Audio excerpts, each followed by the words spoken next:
നമസ്കാരം, വെട്ടം news on ടൈമിലേക്ക് സ്വാഗതം.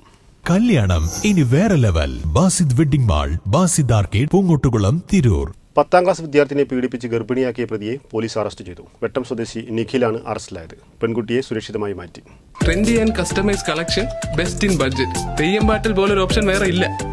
വെട്ടം സ്വദേശി 23-കാരൻ നിഖിലിനെയാണ് പോക്സോ കേസിൽ പോലീസ് അറസ്റ്റ് ചെയ്തത്. കഴിഞ്ഞ ദിവസമാണ് പെൺകുട്ടിക്ക് ആരോഗ്യ പ്രശ്നത്തെ തുടർന്ന് ആശുപത്രിയിൽ പ്രവേശിപ്പിച്ചത്. പ്രാഥമിക ചികിത്സ നൽകി വീട്ടിലേക്ക് തിരിച്ചുപോയ പെൺകുട്ടിയെ അസുഖം കുറയാത്തതിനെ തുടർന്ന് വീണ്ടും ആശുപത്രിയിൽ പ്രവേശിപ്പിക്കുകയായിരുന്നു. തുടർന്ന് നടത്തിയ പരിശോധനയിലാണ് പെൺകുട്ടി ഗർഭിണിയാണെന്ന് മനസ്സിലായത്. തുടർന്ന് പോലീസ് ആശുപത്രിയിലെടുത്ത് പെൺകുട്ടിയുടെ മൊഴിയെടുത്തു. തുടർന്ന് പ്രതിയെ അറസ്റ്റ് ചെയ്യുകയായിരുന്നു. പ്രതിയെ കോടതിയിൽ ഹാജരാക്കി റിമാൻഡ് ചെയ്തു. വെട്ടം ന്യൂസ്, തിരൂർ.